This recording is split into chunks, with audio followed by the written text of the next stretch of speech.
Muy buenos días. Bueno, vamos a la última actividad docente del Congreso. En este caso no va a ser una mesa de debate, sino que va a ser una conferencia magistral sobre una temática también de máxima actualidad. Bueno, no es que sea de máxima actualidad porque lleva emparejada a la Administración Pública desde siempre, como es la temática de responsabilidad patrimonial en las entidades locales, tanto los problemas como las posibles soluciones a esos problemas que existen sobre esta materia. Como no podía ser de otra manera, pues, y dado el tiempo además del que disponemos, que va a ser 3/4 de hora, nos vamos a centrar en aquellos aspectos especialmente controvertidos, los más polémicos y sobre todo los más novedosos que hay sobre esta materia que regulada a partir de la Ley 39 y 40/2015, introdujo importantes cambios y novedades sobre diferentes elementos del mismo y que a partir de ella generó una jurisprudencia importante tanto en lo civil como en lo contencioso administrativo. Y, por lo tanto, también analizaremos esta jurisprudencia junto con la del Tribunal Europeo de los Derechos Humanos. Tocaremos también las sentencias del Tribunal de Justicia de la Unión Europea, el Tribunal Constitucional, en temáticas especialmente controvertidas como principios de efectividad y equivalencia, alcance, problemas competenciales, sujeto responsable o responsabilidad concurrente. Y lo vamos a hacer de la mano de una experta absoluta en la materia, que ya la conocéis porque ha estado aquí todo el Congreso, pero siempre es un placer ya como ponente volverla a escuchar, porque sus conocimientos expertos le avalan, aparte de lo amena que es y lo gran comunicadora que es, que siempre es un placer escucharla y tenerla entre nosotros. Bueno, ya todos conocéis a María Jesús Gallardo, pero bueno, voy a decir brevemente porque su currículum es extensísimo y brillante, pero bueno, ella es licenciada en Derecho, doctora en Derecho, catedrática de Derecho Administrativo desde el año 2011 por la Universidad de Jaén, profesora de la UNED desde 1999. Ha ocupado cargos públicos como jurista en el Servicio de la Justicia y de la Función Consultiva, como magistrada suplente de la Audiencia Provincial en Jaén. También consejera electiva del Consejo Consultivo de Andalucía y actualmente la tercera autoridad de Andalucía como presidenta del Consejo Consultivo de Andalucía. Oposiciones, ha superado varias, no solamente la titularidad y la cátedra, sino que además es también secretaria interventora de Administración Local, que es donde nos conocimos las dos, yo preparando las oposiciones de técnico y ella de secretaria. Bueno, publicaciones, es una persona que su hobby principal es escribir y por lo tanto pues tiene una cantidad de artículos y de libros que impresiona.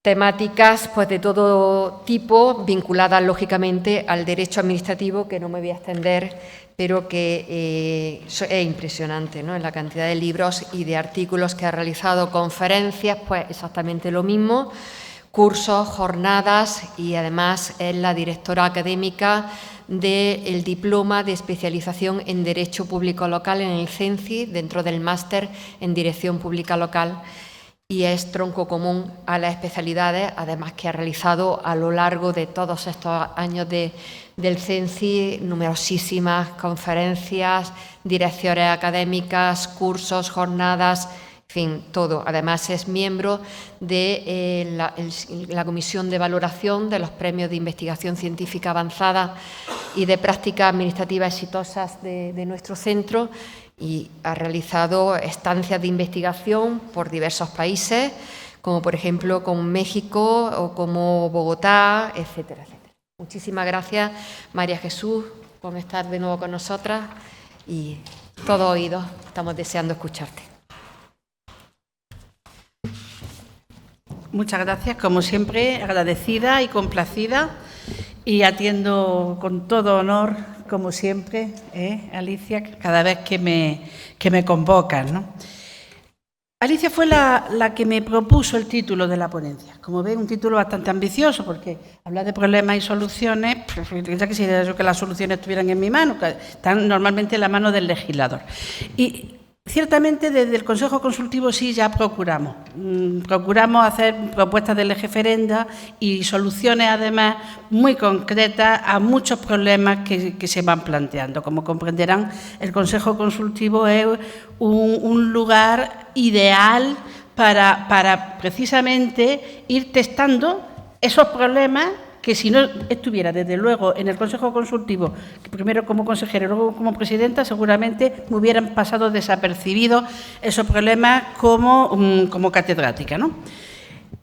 El problema principal, el origen del problema, de todos los problemas, se encuentra, como digo, en el legislador. ¿Cuántos artículos tenemos en la Ley 40/2015 que es dedicado a la responsabilidad patrimonial? ¿4 o 5? Es decir, primer problema, hay escasa regulación, deficiente regulación, un sistema uniforme, un sistema muy simple con el que tenemos que operar. Los operadores jurídicos, jueces, abogados, en los consejos consultivos, esas son las herramientas que tenemos para todo tipo de materias de sectores.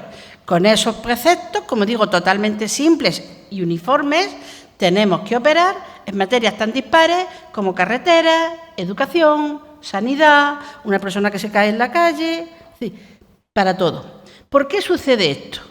Porque el legislador no lo ha hecho de otra manera, porque realmente los demás estamos innovando en lo que no procede. Deberíamos de aplicar la norma, no de irla creando, no haciendo camino al andar. ¿Por qué el legislador ha hecho esto? Desde luego que ha sido, yo pienso que una decisión totalmente consciente. El legislador ha querido hacer un sistema flexible para que sea adaptativo, es la manera de adaptar, ¿verdad? Que sea adaptativo a esa multitud de problemas que se dan en cada uno de los sectores. Claro, entonces, ¿qué nos encontramos? Que como somos los operadores jurídicos los que al final, como digo, vamos haciendo camino al andar, lo que ofrecemos son soluciones heterogéneas que generan una gran inseguridad jurídica, que da la sensación, con mucha razón, a los justiciables, a los administrados, de una gran, como digo, inseguridad jurídica, de gran agravio comparativo, entre otras cosas porque en muchas ocasiones, ante esa falta de solución por parte del legislador, tenemos que acabar aplicando criterios que yo digo pseudojurídicos, es decir, la equidad, pietatis causa, el principio pro víctima y demás, pero que al final el que solicita una indemnización, el que presenta una reclamación patrimonial, cuando la presentan no puede decir que tenga la seguridad, que tenga la certeza de que cuenta con los criterios necesarios, con los elementos y requisitos necesarios para que se le otorgue la indemnización. ¿Qué errores principales nos encontramos en el Consejo Consultivo a la hora de leer primero las reclamaciones que presentan los particulares y luego las propuestas de resolución, que son las que nosotros dictaminamos favorable o desfavorablemente? Lo primero que nos encontramos en el expediente, como siempre, es la reclamación del particular. ¿Qué problemas nos encontramos ahí? Y como digo, tienen su origen en el legislador, porque si el legislador hubiera hecho una normativa más completa y más congruente, pues seguramente los particulares y sobre todo sus abogados sabrían plantear bien una reclamación patrimonial. En primer lugar, nos encontramos reclamaciones donde no están pidiendo por un daño, sino por un perjuicio. Y me pueden decir, ¿y qué diferencia hay? Primer problema del legislador, bien podía haber distinguido entre daño y perjuicio. Habla de daño, pero no lo define. ¿Se da por hecho? Pues no se debe de dar por hecho el concepto de daño. ¿Qué es un daño? Un daño es un detrimento patrimonial, el aumento de un perjuicio o la disminución de un beneficio. Pero mucho ojo, con cierta trascendencia lesiva. Si no tiene esa trascendencia lesiva, no llega al umbral del daño, se queda en un escalón inferior, que es un perjuicio. Y sepan ustedes que los perjuicios no se indemnizan los daños. Y ya les digo, nos encontramos con peticiones de responsabilidad patrimonial basadas en perjuicios, simples perjuicios, no en daño. ¿Qué tenemos que contestarle a eso? Pues mire, usted no tiene derecho a indemnización porque no se da el concepto principal de daño, o no se da su efectividad, o no se da su individualización. En definitiva, porque usted ha percibido de una forma subjetiva un daño que no es tal, sino que es un perjuicio. Segundo error.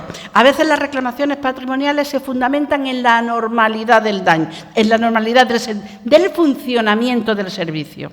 La gente dice que no me ha funcionado bien el servicio sanitario, que había un socavón en la carretera y ahí he tropezado y me he hecho daño.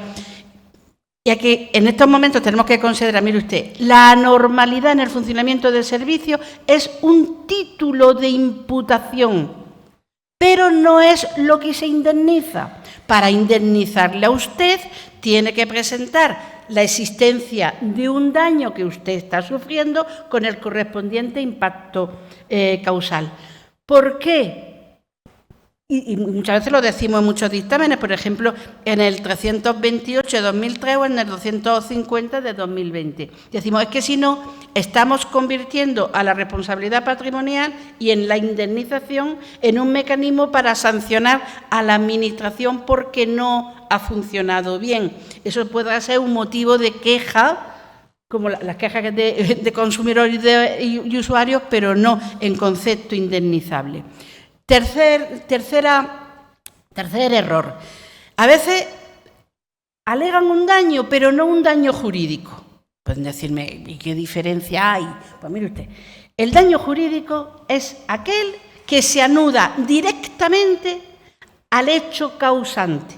Daño no jurídico es aquel que el que invoca ese daño lo trata de engarzar al hecho causante, pero no de una forma directa, sino a través de las distintas consecuencias a que da lugar cualquier daño. Porque no me negarán que cualquier hecho en la vida es capaz de propagar efectos en muchísimas direcciones. Pero además efectos y consecuencias insospechados. Pues no basta con poder engancharme a una de esas consecuencias que ha provocado el hecho que he realizado, sino que hay que engancharla, si me permiten la expresión, al hecho principal. Le voy a poner un ejemplo muy significativo, muy reciente. En el dictamen 268/2025 le dan de alta a un señor en el hospital. Sale del hospital y le atropella un coche. Y nosotros decíamos, bueno, ¿y qué tiene que ver aquí la Administración? ¿En qué se basa? Pues que si no le hubieran dado de alta, estaría dentro del hospital y a este señor no lo hubieran atropellado. ¿Qué le decíamos nosotros en ese dictamen? Pues precisamente, usted no está invocando un daño jurídico, hay que acotar la cadena causal. A eso me refiero, ese es otro de los errores. Y otro error, pero que se da sobre todo en la responsabilidad sanitaria y no he detectado ese error en las responsabilidades que se le reclaman a los ayuntamientos, que a veces la gente no sabe identificar el daño, no saben situarlo. Y entonces, a lo mejor piden indemnización por daño moral cuando debería de ser por daño físico, o al revés, o daño físico cuando lo que la lesión, el bien jurídico protegido en ese caso concreto, por ejemplo, es el derecho a decidir. Entonces, hay que situar bien el foco, hay que identificar bien el daño, porque si no, no se puede otorgar indemnización. Entonces, fundamentalmente, son esos 4 errores los que he venido detectando en los 7 años que llevo ahí en el Consejo Consultivo. Como ven, una experiencia impagable. Yo esto no lo hubiera aprendido nunca desde el laboratorio, que es el despacho de una universidad, Pero esto es intentando, porque hay poco tiempo, intentando hacerlo de una manera muy esquemática. Claro, también hay errores en las propuestas de resolución, que son las que se someten a nuestra consulta, porque nosotros lo que hacemos en el Consejo Consultivo es dictaminar favorable o desfavorablemente la propuesta de resolución, lo cual nos obliga, obviamente, a examinarla con lupa. ¿Qué problemas me encuentro ahí? Como les digo, siempre el origen está en el legislador. El problema es del legislador porque no lo regula bien. Yo siempre digo una frase que le sonará por la estructura, ¿no? Hay que indemnizar el daño, claro que sí, por eso decimos que de una forma integral. todo el daño. Pero, mucho ojo, solamente el daño. Hay que indemnizar el daño, todo el daño, pero solamente el daño. Para eso se debe de actuar de la siguiente manera. El reclamante tiene que hacer su parte, que es alegar en su reclamación patrimonial, porque si no alega no se le puede dar, como voy a decir a continuación. En segundo lugar, lo tiene que identificar correctamente y luego perimetrarlo bien, porque no podemos dar, no debemos dar más de lo pedido ni algo distinto de lo pedido. Y ese perímetro lo tiene que hacer el reclamante. Claro, ¿qué ocurre si el reclamante no lo hace bien? Pues que a veces la Administración queda inducida, por esos errores de la reclamación, queda inducida a producirse en su propuesta de resolución unos determinados errores, digamos que provocados por los errores que tienen su origen en la reclamación patrimonial. ¿Qué errores son esos? En primer lugar, dar indemnización por un daño no alegado. Y dicen, ¿pero esto cómo puede ser? Vamos a ver. La Administración, ¿cuál es el debe ser? ¿Qué debe de cumplir? El principio dispositivo y el de congruencia procesal. ¿A qué se acuerdan? No solamente ese principio lo deben de cumplir las resoluciones judiciales, mucho ojo, también las resoluciones administrativas. El derecho a obtener indemnización es de plena disposición del reclamante. Yo no le puedo dar más de lo pedido. Si pide 1.000, yo no le puedo dar 2.000 por el principio dispositivo. Ni le puedo dar algo distinto de lo pedido. Si me pide dinero, yo no le puedo dar en especie, porque entonces sería un supuesto de incongruencia y la resolución sería nula. ¿Y por qué digo esto? Pues porque en ocasiones me he encontrado en propuestas de resolución que la propuesta de resolución propone indemnizar a alguien por un daño que no lo ha pedido. Yo me leí la reclamación y ese daño no está. Por ejemplo, el daño moral no está. Y en la propuesta de resolución se está indemnizando por daño moral. ¿Qué tengo que decir en mi dictamen? Usted, señora Administración, está incumpliendo el principio dispositivo de congruencia procesal, porque está indemnizando un daño inexistente. Y me puede decir la Administración, ¿cómo inexistente? Esa persona ha sufrido mucho. Es inexistente y hay que tener por inexistente el daño que no ha sido invocado por el reclamante. Hay que tener ese daño por no cierto, porque no ha sido invocado. Y si yo indemnizo por un daño no cierto al no haber sido invocado, estoy incumpliendo esos principios dispositivos de congruencia procesal. Eso es un error gravísimo de la propuesta de resolución. En segundo lugar, no un error de menor categoría, es cambiarle el concepto indemnizatorio. Que me hayan pedido por daño físico y le doy por daño moral. Eso no se puede hacer. Eso es alterar la causa de pedir, el objeto, la pretensión y todo.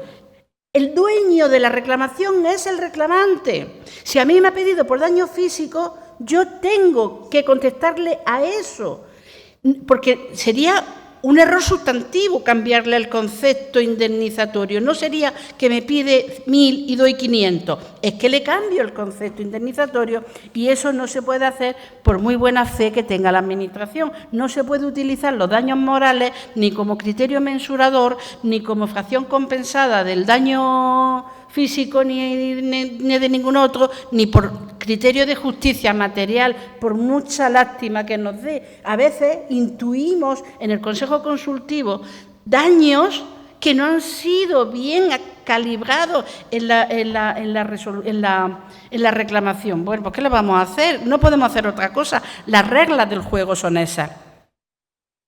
Tercer error. Miren ustedes. En los dictámenes y en las sentencias, y por tanto también en las resoluciones de la Administración cuando resuelven reclamaciones patrimoniales, no se puede, ¿cómo le digo? No puede tener por objeto simplemente decir que se tiene derecho a indemnización. Hay que decir derecho a indemnización en una cierta cantidad determinada y en unas partidas determinadas.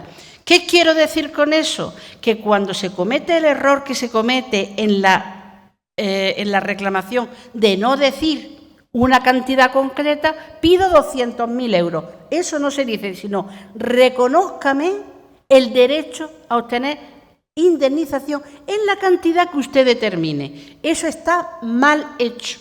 en la reclamación. Luego, entonces, la propuesta de resolución, ni nosotros, órgano consultivo, debemos de inducirnos por ese error del reclamante, sino que nos tenemos que pronunciar sobre una cantidad.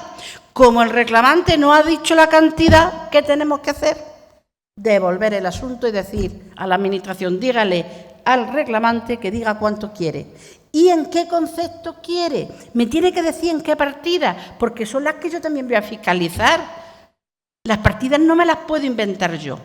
¿Qué ocurre si esto no se hace así? Que cuando esa persona se va al contencioso administrativo no se puede admitir, el juez no lo va a admitir porque sería una cuestión nueva. Y como saben, las cuestiones nuevas en el contencioso no se admiten. Cuestiones distintas, por tanto, nuevas, que no fueron alegadas, que no fueron invocadas en vía administrativa. La reparación integral, pues ¿saben una cosa? Que me parece una falacia. Estamos siempre diciendo que el principio se debe de tender a él, pero es una meta lejos de ser alcanzada. La reparación integral no es posible. No es posible volver a la persona a su sentido, o sea, en su momento originario, en el punto originario antes de recibir el daño. La reparación integral, siempre lo he dicho, no es un buen parámetro para indemnizar, sobre todo porque muchas veces se tratan de indemnizar bienes jurídicos que no son sustituibles, que no se compran en el mercado. Por ejemplo, el dolor, el petum doloris, como por ejemplo el honor. Eso es muy difícil de indemnizarlo en su integridad. Decía un autor, Fagnar, que un daño que no puede ser evaluado matemáticamente no puede ser reparado de forma integral. Y es verdad. La reparación matemática, salvo que se trate de un bien material, no es posible. Y luego un error gravísimo también, utilizar el daño moral como se utiliza y como se indemniza, como un comodín. Pues ya que no le puedo indemnizar por otra cosa, le indemnizo por daño moral. Un error también muy grande. Pasamos a la antijuricidad.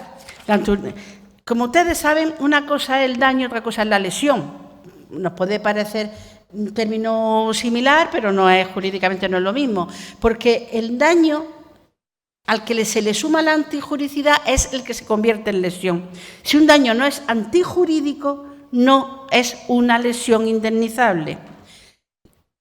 ¿Y qué es la antijuricidad? En la práctica, que a mí me ha dicho Alicia que yo sea muy práctica.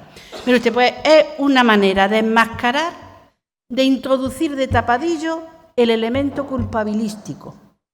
Ustedes saben que tanto en las sentencias judiciales como en los dictámenes de todos los consejos consultivos del Consejo de Estado ya no guardamos mucho de hablar de culpa, porque la culpa civil no es propia del sistema que se predica objetivo y tal y cual. Sin embargo, la culpa que hemos expulsado por la ventana, pues no ha entrado por la puerta de la antijuricidad. Esto es una manera de introducir esa culpa que hemos tratado de echar, como digo, por la ventana. La culpa, como yo digo, tiene muchos nombres y la culpa aquí se llama antijuricidad. Antijuricidad que no aparece, ¿verdad? No aparece tampoco definida en la ley. ¿Qué nos dice la ley al respecto cuando habla de la lesión? Que los particulares no tenemos el derecho a soportar determinados daños, porque esos son lo antijurídico y que entonces son lo indemnizable, y que los que sí tenemos derecho a soportar, entonces no son indemnizables. Digo, ¡oh, prodigio! Tengo derecho a que me indemnicen lo que no tengo el deber de soportar. Pues menuda tautología, menuda obviedad, pero ¿qué es lo que no tengo el derecho de soportar o el deber de soportar? ¿A qué tengo que soportar y qué no tengo que soportar? Ahí está la cuestión, como diría aquel, esa es la cuestión. La antijuricidad no es un prius que nos podamos inventar. Sin embargo, se ha convertido en un concepto vacío que al final, tanto los consejos consultivos como los jueces, pues tratamos de llenar, no se sabe muchas veces con qué criterio, como no lo ha dicho el legislador. Ese es el gran problema. ¿Y qué ha ocurrido con ese gran problema? Que no decirme el legislador cuáles son los estándares de calidad, ni qué es el funcionamiento normal, ni el funcionamiento anormal, pues yo me quedo sin saber lo que tengo la obligación de soportar o lo que tengo la obligación de no soportar. Dígame usted dónde está ese estándar. Dígame en qué umbral es un servicio público normal y a partir de qué umbral no lo es. Y me dice, hasta aquí soporta usted. A partir de aquí no, ya lo sabemos, pero el legislador no lo dice. ¿Qué ocurre entonces con eso como consecuencia? Pues que se queda eclipsado el concepto de antijuricidad. ¿Quién lo eclipsa? La relación causal. Y ahora, pueden irse al dictamen que quieran y a la sentencia que quieran. ¿Cómo termina siempre? Se desestima porque no se da la relación causal. No es que no se dé, que a lo mejor lo que no se da es la antijuricidad. Cargamos las tintas en la relación causal, no se da la causalidad. Lo que no se ha dado es otra cosa, la antijuricidad. Y les digo una cosa, es el elemento central armonizador de todo el sistema. Deberían de desestimarse reclamaciones patrimoniales fundamentándose en esos otros elementos que son mucho más operativos y que son mucho más ajustados a la dinámica del sistema. ¿Qué es y qué no es la antijuridicidad? Pues es el elemento objetivo de la lesión, no es que sea algo contrario a derecho, sino el elemento objetivo de la lesión. ¿Y eso qué significa? Decía García de Enterría, antijuridicidad significa la ausencia de título jurídico que imponga como jurídicamente querido el daño. ¿Y qué títulos jurídicos son a esos efectos? Pues son 3. La ley, el contrato y una sentencia. Si la ley me dice que tengo que pagar el IBI, es un daño, pero es un daño no antijurídico, tengo el deber de soportarlo, no puedo pedir indemnización por ello. Si yo incumplo un contrato que tengo con la Administración, pues tengo unas penalidades que se establecen en el contrato. Es un daño, pero no tengo derecho a recibir indemnización por eso porque no es antijurídico. Y si me lo impone una sentencia, pues tampoco me puedo quejar, si es que me lo impone una sentencia. Entonces, solamente son 3 los títulos jurídicos. Si en uno de esos 3 títulos jurídicos se me impone un daño, yo no puedo pedir indemnización a la Administración. Bien, entonces, yo esto cuando se lo explicaba a mi alumno me decían, bueno, entonces, todo lo que no esté comprendido en esos 3 títulos y se me haga un daño, tengo el deber jurídico de soportar. O sea, no tengo el deber jurídico de soportarlo y la Administración me tiene que indemnizar. Y yo le decía, pues no, o no siempre. Y me decía, entonces, ¿en qué quedamos? No me acaba de decir que la antijuricidad es la ausencia de título jurídico y que solamente existen esos 3 títulos jurídicos. Y yo me acuerdo que le ponía en alguna ocasión el siguiente ejemplo. Digo, si nos ponen una farola justamente en la ventana de nuestro dormitorio y no nos deja dormir, eso no está establecido en ningún sitio, en ninguno de esos 3 títulos. ¿Tenemos derecho a indemnización? Pues no. Si nos ponen una parada de autobús en la puerta de nuestra frutería y eso nos genera un daño, pues ya viene menos clientela, ¿tenemos derecho a recibir indemnización? Pues no. Bueno, pues entonces, ¿en qué quedamos? Por eso digo que el legislador debería de establecer estas cosas. ¿Qué ocurre? Y todos lo saben, con un acto inválido, declarado incluso inválido en una sentencia judicial, que dice, la licencia... No, mejor, la resolución desestimatoria de la licencia que usted ha pedido, por ejemplo, para abrir una farmacia. Una persona ha pedido abrir una farmacia, se le desestima. Esa persona se va a los tribunales dicen que esa resolución desestimatoria es nula y que, por tanto, esa persona puede abrir la farmacia. Pues dice el farmacéutico, pues mantenido sin posibilidad de tener la farmacia abierta 3 años, en el mejor de los casos. Y he perdido una cierta cantidad de dinero, ¿no? Lucro cesante, pido indemnización. Dice la ley, no. La invalidez de un acto administrativo, aunque se declare en sentencia judicial, eso automáticamente no lleva anudada responsabilidad. Y dice, pero bueno, yo voy a pedir indemnización. Y ahora empezamos a decir, no, es que hay una cosa, mire usted, que se llama margen de tolerancia. Últimamente le llamamos, que queda mejor, margen de apreciación. Y dicen, ¿y eso qué significa? Pues mire usted, que usted tiene el deber de sobrellevar el daño causado. Y dice, pues mira qué bien, menos mal que estamos en un sistema de responsabilidad objetivo, que si no, no sé. ¿Y qué criterios son esos que dice que usted tiene el deber de soportar a pesar de que la Administración dictó un acto que ha resultado ilegal, reconocido ilegal por sentencia judicial firme? ¿Qué situaciones son en las que se tienen que aplicar? Lo que se aplica, el margen de tolerancia, pues se dice en todo uso de potestades administrativas donde haya algún margen de apreciación. Cuando la Administración tenga margen subjetivo para apreciar, tenga lo que antes se decía, la posibilidad de elegir entre varias soluciones, todas ellas justas y posibles, si elige una y luego el juez dice que esa no era la adecuada, sino que era otra, es que la Administración eligió entre... Entonces, cuando hay uso de potestades discrecionales, en caso de conceptos jurídicos indeterminados, dice uno, bueno, ¿y una potestad reglada? Por ejemplo, en una potestad sancionadora, ahí no me aplicarán el margen de apreciación ni de tolerancia, no tendré que tolerar. Bueno, pues como la cuestión estuviera muy complicada o se tratara de elegir entre distintos grados de sanción, pues entonces también le vamos a aplicar el margen de tolerancia. Pues dice uno, pues vaya por Dios, pues vaya victoria pírrica. Resulta que me fui a un contencioso para obtener una sentencia anulatoria. Me dice el juez que la Administración incluso ha cometido desviación de poder.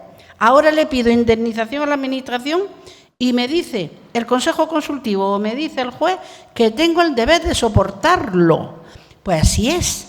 Y nos queda un estrecho margen para que nos indemnicen si tenemos suerte, que es, no ya digo con las potestades regladas, sino cuando la cosa estuviera o muy clara de que sí, o muy claro de que no. Es decir, si la sanción estaba clara de que procedía, o lo contrario, o que no procedía porque no hay elementos objetivos para sancionar, o, bueno, porque hay un informe claramente desfavorable o algo así. Pero, como digo, a mí mucha gracia no me hace el margen de tolerancia porque además lo veo absolutamente unos oxímeros, como yo digo, porque no me parece que pueda decirse que sea razonable una decisión administrativa que ha sido capaz de ser anulada por un tribunal. Lo veo contradictorio. ¿Puede algo mantenerse que es lógico y que es razonable y que está razonado cuando luego un juez lo ha echado abajo? En el tema de la farmacia, si un juez dice, oiga, alma de Dios, que procedía a dar la licencia, la autorización para que abra la farmacia, número de habitantes, no sé qué, que estaban todos los elementos objetivos, la Administración ha errado, a esa persona le ha provocado un daño, ¿cómo luego se puede aplicar el margen de tolerancia y apreciación? Pues así están las cosas. Esto es, como digo, obra del legislador porque no lo tiene regulado. También se consideran que son riesgos normales del sector y, por tanto, no hay derecho a obtener indemnización cuando se produce un daño, cuando estamos en presencia de una obligación de medios y no de resultado. Por ejemplo, el deber de vigilancia. A veces, pues bueno, en la playa ha sucedido a veces, ¿no?, que a pesar de tener los medios de vigilancia correspondientes, pues se ha producido el ahogamiento o se ha producido un incendio. Recuerdo de un dictamen donde yo era la ponente que el incendio se le produjo en la cama en el hospital a un señor que estaba fumando, después de haberle prohibido 1000 veces que fumara, y sin embargo la familia pidió indemnización porque decía que habían fallado los servicios de vigilancia y luego incluso de incendios. No, mire usted, es una obligación de medios y no de resultados. También con los empleados públicos, porque ustedes saben que hay unos riesgos que son inherentes. Por ejemplo, el bombero, pues en el sueldo lo lleva, decíamos, ¿no? Pues si se quema el bombero sofocando un incendio, no tiene derecho a indemnización. ¿Por qué? Porque se trata de una función típica dentro de su obligación que él tiene contratada con la Administración, digamos, ¿no? Solamente cuando la Administración ha incumplido, digamos, la normativa de riesgos laborales y, por ejemplo, la escalera está mal y entonces se cae, entonces cuando se tiene que indemnizar. Pero es porque en ese caso ya no es un riesgo inherente, sino todo lo contrario, no inherente y es un funcionamiento anormal. Luego habrá que calibrar la cantidad de indemnización en función de si ha participado o no ha participado con su propia negligencia en la producción del evento dañoso. Pero, en principio, también eso sirve para delimitar la antijuricidad. Luego también los riesgos inherentes a la naturaleza o riesgo de la obra humana, es decir, no es lo mismo el riesgo cuando uno va andando por el campo, que entonces si me caigo, pues No le puedo pedir indemnización a la Administración, aunque la Administración sea la titular de esa finca, porque son los riesgos de la naturaleza. No es lo mismo que si me caigo en un pozo de ese lugar, titularidad de la Administración, pozo de la Administración, también tuvimos un dictamen en ese sentido, la persona se cayó, el pozo estaba sin señalizar, no tenía los requisitos que están establecidos en la norma y el hombre pues murió. Pues hubo derecho, obviamente, a indemnizar. ¿Por qué? Porque ya no era un riesgo inherente a la naturaleza, sino producto de una obra humana. Y lo mismo sucede con las obras con o sin acceso a vivienda. Todos tenemos la obligación de soportar las obras que se hacen en las ciudades y eso que a veces dura mucho, pero no es lo mismo que afecte al acceso a tu vivienda y tú no puedas meter el vehículo en el garaje o que te afecte a tu negocio, que ya no entra por allí nadie porque está toda la calle levantada, no es lo mismo, ¿verdad? Esa es la individualización del daño a la carga común que nos puede afectar a todos. Y me va quedando muy poquito. Me gustaría también hablar muy poco, no les quiero cansar, pero de un tema muy interesante, de la prescripción, pero daría para una conferencia entera. Simplemente, también culpa del legislador que no lo ha regulado bien, no establece bien cómo se cuentan los plazos, y me hubiera gustado más tiempo, pero sí quería decir, a los efectos de romper con algunos mitos, porque me voy percatando también en el Consejo Consultivo que hay errores sustanciales que me gustaría solventar aquí en 5 minutos o menos. Mito. La gente se piensa, y perdónenme que hable ya con este desparpajo, que la prescripción opera de una forma automática. Hombre, la culpa no es de la gente, es que lo dice el artículo, a ver si lo veo, 1981 del Código Civil. La prescripción opera con el transcurso del tiempo. Entonces dice la gente, 1 año, pues ya está, ya ha pasado. Pues no, si no se alega la prescripción, no opera. Hay que alegarla. Derivado del primer mito nos surge el segundo. La gente se cree que la prescripción es apreciable de oficio. Ayer mismo lo leí. No es apreciable de oficio. La prescripción es una excepción, no procesal, sino sustantiva. Una excepción procesal sustantiva, que juega como un hecho excluyente que desplaza al hecho constitutivo. Es decir, que uno pide indemnización y la Administración dice, lo siento, ha prescrito. Hecho excluyente que desplaza el hecho constitutivo. Por eso tiene que ser alegada. Si no la alegamos, el juez, aunque se haya dado cuenta, puede determinar que se pague, puede proceder a dictar una sentencia condenatoria.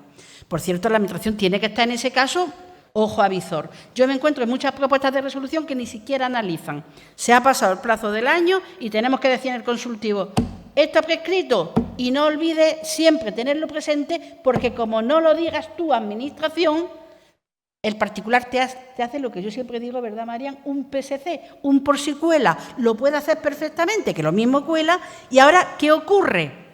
Tercera pregunta, tercer mito. Le pregunto a ustedes, ¿qué se extingue con la prescripción? ¿El derecho o la acción? ¿Qué se cree casi todo el mundo? Que se extingue el derecho. No. La prescripción no es un modo de extinción de los derechos, lo es la caducidad, pero no la prescripción. Con la prescripción lo que pierdo es la coercibilidad, es decir, la posibilidad de irme al juez o al contencioso, o al consultivo, a decir que se me pague, es decir, a obtener un pronunciamiento condenatorio. Se ha perdido la fuerza, la coercibilidad, pero no se ha perdido el derecho. Y esto no es un prurito doctrinal, esto tiene unas consecuencias prácticas importantísimas. Imagínense la consecuencia de decidir una cosa o la otra. Si considero que lo que se extingue es el derecho, si la Administración paga la indemnización sin querer o queriendo, está mal pagado. Y, por tanto, la Administración puede decir, eso es un pago involuntario, por tanto, inadecuado, indebido, y usted me lo devuelve. Pero como no se ha extinguido el derecho y la persona seguía teniendo derecho a recibir indemnización, y lo que se había extinguido es la acción, si la administración le paga la indemnización, dinero que has perdido. No puedes pedir que te lo devuelvan, porque el derecho lo tenía esa persona. Hay quien dice que los derechos y las acciones... pero esos ya son puritos doctrinales que no. Cuarto mito, dicen, si se produjo la prescripción, pues entonces es una causa de inadmisión. No, como tiene que ser alegada, como una excepción, y existe el derecho, es una causa de desestimación de la reclamación. Es una cuestión del fondo y hay que escuchar a la otra persona, porque a lo mejor la administración dice, ha prescrito tu derecho a reclamar, y la otra persona dice, no ha prescrito porque había una causa de interrupción de la prescripción, porque yo te le escribí un burofax en donde le dije que iba a reclamar, que no está, entonces ha prescrito, o sea, se interrumpió. Por eso hay que estudiar el fondo para finalmente saber si sí o si no. No es una causa de inadmisión, sino de desestimación. Luego el fundamento de la prescripción, decimos, el plazo para reclamar es de 1 año. Y digo, ¿de 1 año exacto? Y todo el mundo me dice, sí, 1 año exacto. Pues no, o al menos depende. ¿Depende de qué? De cuál sea, o cuál digamos que es el fundamento de la prescripción. Si la prescripción es la seguridad jurídica, yo les diría que sí, que un año, o sea, un año milimétricamente medido por seguridad jurídica, porque diría la administración, en estos momentos se le ha acabado su derecho a pedirme a mí que le indemnice porque acaba de pasar el año. Eso sí es seguridad jurídica. La seguridad jurídica son rigideces en los plazos. Y los plazos no son ni justos ni injustos, son necesariamente rígidos. Un contrato que hagamos el día de antes de cumplir 18 años es inválido y el de 18 años no lo es. Luego, entonces, si decimos que el fundamento es, como a veces decimos, que es el abandono del derecho y que, bueno, y que es un tema de justicia material, que vamos a ser flexibles en la apreciación de las causas de interrupción de la prescripción y tal, pues entonces, ¿a quién estamos perjudicando? Al principio de seguridad jurídica y con ello a la administración, que lo que aboga es por, y lo que le conviene es la rigidez, ¿verdad?, en esos plazos. Luego, entonces, no es tampoco la seguridad jurídica el fundamento, la seguridad jurídica, sino el abandono del derecho. Está mal, por tanto, aquellas sentencias y aquellos dictámenes, todo hay que decirlo, en donde combinamos las dos cosas. Decimos, es un tema de seguridad jurídica por abandono del derecho. Y digo, no, por Dios, vamos a elegir, porque la seguridad jurídica beneficia a la administración que tiene que pagar. El abandono del derecho beneficia al que pide la indemnización, que lo que trata es de que haya flexibilidad en los plazos. Tenemos que elegir, no cabe proteger a los dos. Luego, entonces está mal cuando decimos ambas cosas como fundamento de la prescripción. Y me encantaría seguir, pero queremos ser, ¿verdad?, por seguridad jurídica, ¿verdad?, rigidez en el plazo, y con ello no sé cómo propone Alicia, pues, un curso, una jornada donde, porque hay tantas cosas en responsabilidad patrimonial, hay tantos problemas y hay tantas soluciones que es que resulta absolutamente imposible poderlo tratar, y a mí me hubiera gustado con casos prácticos, traer dictámenes, traer sentencias. De verdad que sí. Esto pues, ha sido pues, muy breve, pero yo encantada como siempre, muy agradecida, y que lamento mucho estas velocidades, pero el tiempo manda, ¿eh?